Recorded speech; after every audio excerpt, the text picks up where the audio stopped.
Bernie Sanders kicked off his second presidential bid this week, running into widespread media skepticism that he can generate the same excitement as in 2016. What's going to be different this time? We're going to win. Are you doing things differently this time? Absolutely. We take those criticisms to heart. When people said that our campaign was too white, too male-oriented, they are right. I think people just think he's not going to go the distance. Like, he had his moment. He had his moment 4 years ago, and he didn't do it, right? Joining us now from New York, Katherine Timpf, a writer for National Review, and Jessica Tarlov of Bustle.com, both are Fox News contributors. Kat, my view is that Bernie prospered last time as the anti-Hillary candidate. He never really got tough media scrutiny because the pundits figured, well, he's never going to win the nomination. Is that changing? Absolutely. Last time around, he was definitely seen as the underdog. And the great thing about being the underdog is America loves an underdog. The media loves an underdog. He did not have to face the kind of scrutiny that he's going to have to face this time around. His campaign, raising $6 million in 24 hours, has people looking at him a little bit more seriously. He is going to have to face front-runner scrutiny now. The media is not going to be as nice as they were last time around when he was facing Hillary Clinton, who everyone assumed would always get the nomination. Right. Jessica, do you agree the media are starting to be tougher on Bernie Sanders? And what about, is it fair to mention, hey, he'd be 79 on Inauguration Day, and therefore age is a factor? I'm not into the ageism argument. I think let the best man or woman win.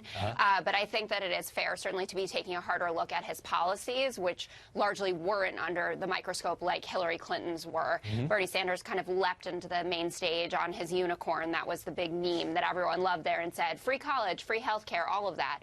And the problem now is there are a bunch of other candidates running who are also saying the same things, but have put out more thorough plans, like Elizabeth Warren, who is the wonkier of the far-left progressives here. I think he says that his campaign is learning from the mistakes of 2016, though I've seen some of the same ones already made, but I think the media is also learning from their mistakes in how they cover these candidates. And they want to be as accurate as possible about the policies that are being put out and who can actually win the nomination. I agree with you about the proverbial ultra-liberal lane being crowded with free health care, free college, and all of that. Kat, with the media also playing up the recent development that Kamala Harris and Elizabeth Warren are saying they are in favor of reparations for slavery, which may be an aspirational position. Obviously, Kamala Harris trying to get traction in the African-American community. That doesn't leave as much oxygen, it seems to me, for Bernie Sanders, who was actually against that last time when it was asked. Right, absolutely. And one of the main problems with Bernie is that he doesn't do as well with non-white voters as he does with white voters. That's an understatement. It's a huge understatement. He does, and this is going to not help that in terms of having Warren and Harris coming out and saying they're in favor of reparations. Even if they hadn't said that, they would already be doing better with non-white voters than Bernie. So this is just going to add to that. And some of the advantages that Bernie had, saying he's the only one who was saying free health care. He was the only one who's saying free college. He's not the only one anymore. He's also not the only one drawing these huge, passionate crowds anymore. Kamala Harris had drawn a huge crowd. So a lot of the advantages that he had, they're not unique to him anymore. And the problems that he's had are still there. All right. Now, there was a New York Times story in the last couple of days. It was building on similar pieces in HuffPost and BuzzFeed about Amy Klobuchar, who's also, as you know, running for president.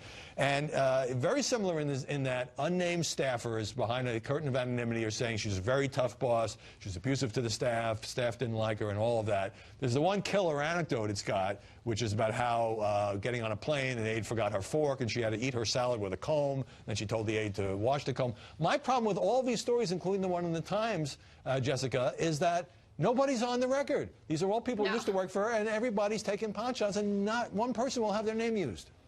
Yeah, absolutely. And you would think with the fact that it's a huge part of this story that she has such high turnover that there would be someone who would be willing to use their name.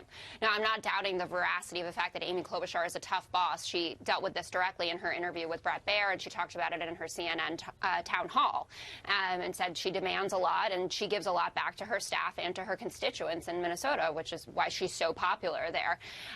But a story like this, it's great fodder for Twitter, certainly. It's entertaining, and I think actually in such a crowded field, it can work to her advantage to at least have her name continue to come up, because she doesn't have the rollout that Kamala Harris had, as Kat pointed out there. You know, she didn't pack an Oakland arena, for instance. Right.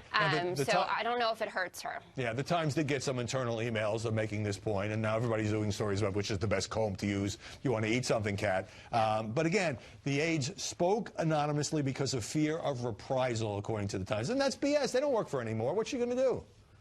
I don't know. Maybe she's so tough that even if you've worked for her before, she's going to show up at your house and say, hey, wash this egg salad off my comb. No, I don't know. I would also think that someone would be able to go on the record. But I disagree with Jessica. I think the fact that this has probably been the most media coverage that she's gotten since she announced in the snowstorm is not really a good thing. It's not so much the fact that she used the comb to eat the egg salad, because I guess, you know, you got to live your life. When you need egg salad, you need egg salad. It was the problem that she allegedly rudely forced her aide to clean mayo eggs off her comb. Well, and nobody wants to do that. You should probably clean your own mayo eggs off your comb if you're going to go down that road. She did tell the comb story on herself, and I think we've just probably given it more airtime than it deserves. But great to see both of you. Yeah, Jessica Tarlov, Kat Timpf. Thanks for spending Sunday with us. Still to come, R. Kelly indicted on sexual abuse charges. Why did the music industry look the other way during years of journalistic exposés? That's next.